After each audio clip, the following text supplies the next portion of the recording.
What is up, Mosaic family? This is Carl, and our leadership team thought it'd be wise to send out a little church update regarding the coronavirus. I don't know if you've heard about this thing. It's just a little bit in the news lately, social media, everywhere you go, TV, they're talking about the coronavirus. And, it's created some fear and some questions, and I just wanted to try and be upfront and in front of this as we communicate about how it affects or doesn't affect our church.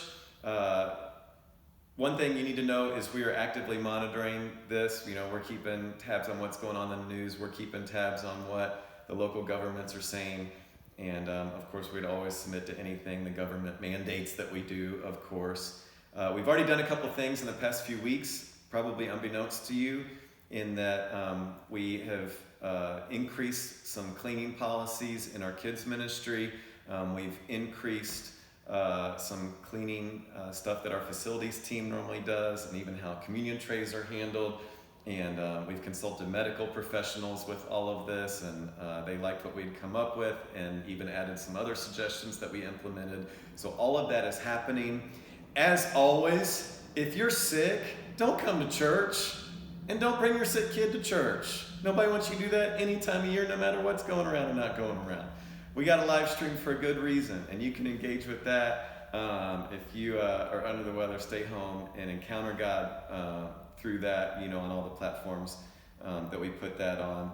Again, at the time of this recording, our state government has not made any mandates about groups meeting together or anything like that. We'll keep tabs on that and, of course, submit to whatever they mandate. You do need to remember, Mosaic is a safe place for you to encounter God. And we are a church for people who don't go to church.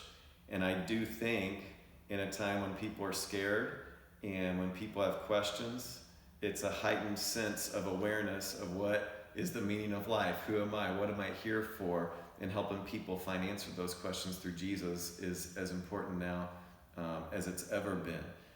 When you're here, lay off the physical touch, right? No making out in the back row. I have never wanted us to be the church that says turn around and shake 5 strangers' hand, because I think that's completely awkward, but you don't have to shake anybody's hand if you don't want to.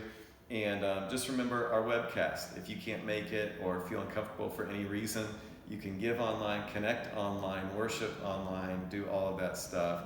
But most importantly, remember the verse we talked about just recently. We're not given a spirit of fear. We're not given a spirit of timidity. We're given a spirit of power, of self-discipline, and love, is what Paul tells Timothy. And this is a chance for us to exercise that. And so I know the world's kind of going crazy, because there's so many unknowns, and that drives fear. But we don't have to be afraid, because we know the one who gives us life. We know where we're going. We know that we have endless second chances. We know that we're loved no matter what. So hold on to that in times like that. Know that your church leaders and volunteers are doing everything they can to keep you safe, keep this environment clean.